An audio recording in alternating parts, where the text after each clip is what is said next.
Hi guys! Samahan niyo ako. Gagawa tayo ng chicken feet pickle. Ayan, nakahanda na aking chicken. Nakaano na yan.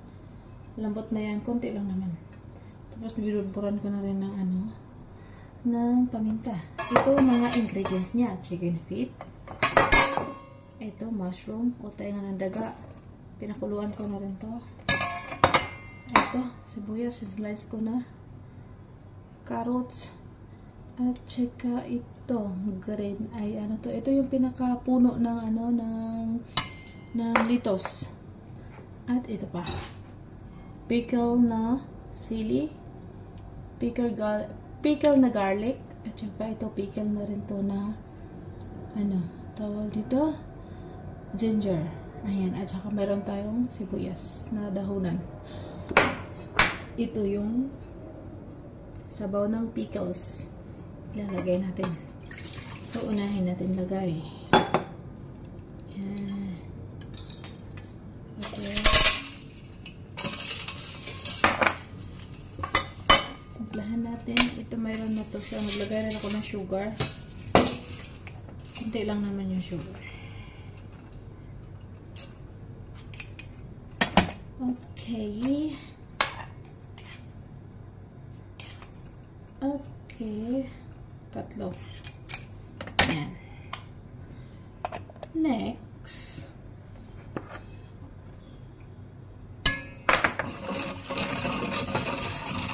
Ito na yung chicken feet ilalagay natin. Okay.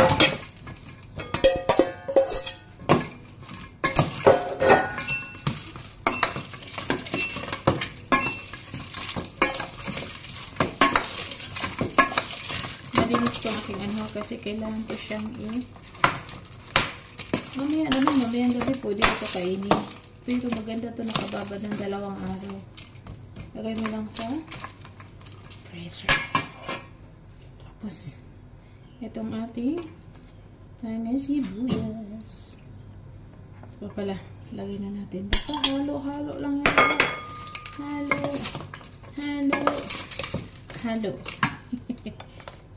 Halo. Yeah. Maraming klase ang paggawa ng chicken feet pickles.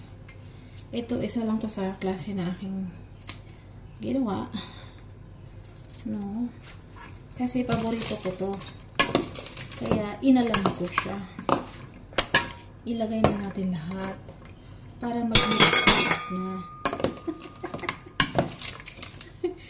Maliit yata yung aking lagayan. Ayan siya, maliit na.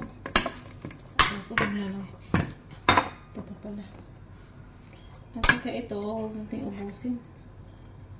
Marami. Optional lang naman to.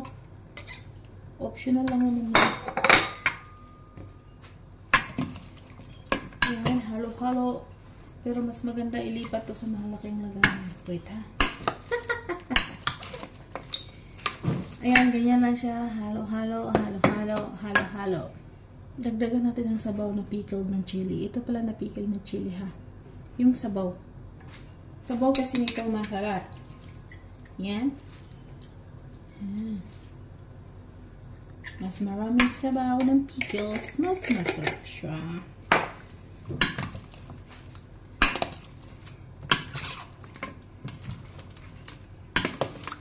Ang dami ng akin palang feet. Ayan, sarap. Ay, ang sarap niya, guys. Pero mas masarap ito kaya nakababad na talaga siya. Para sa feet. Tinanggalan ko ng yan ha. Tinanggalan ko nails kasi dito kasi guys, hindi talaga sila nagtatanggal ng kuko. Oo. Kaya nasasanay na lang din ako. Kahit saan sa malalaking hotel, mamahaling restaurant, ang nila, yung chicken duck, yung duck na feet at saka ito, hindi talaga tinatanggalan ng mas maganda talaga ito gumawa. Masarap na siya guys. Tingnan nyo naman yan. Chicken pickles. Ang sarap-sarap. Mamayang gabi pwede na itong kainin, pero mas masarap siya pag ibabad mo pa siya ng after 2 days mo pa siya after kainin. Pero mas masarap talaga siya. Bye bye guys. Bye bye. Chicken feet tayo dyan.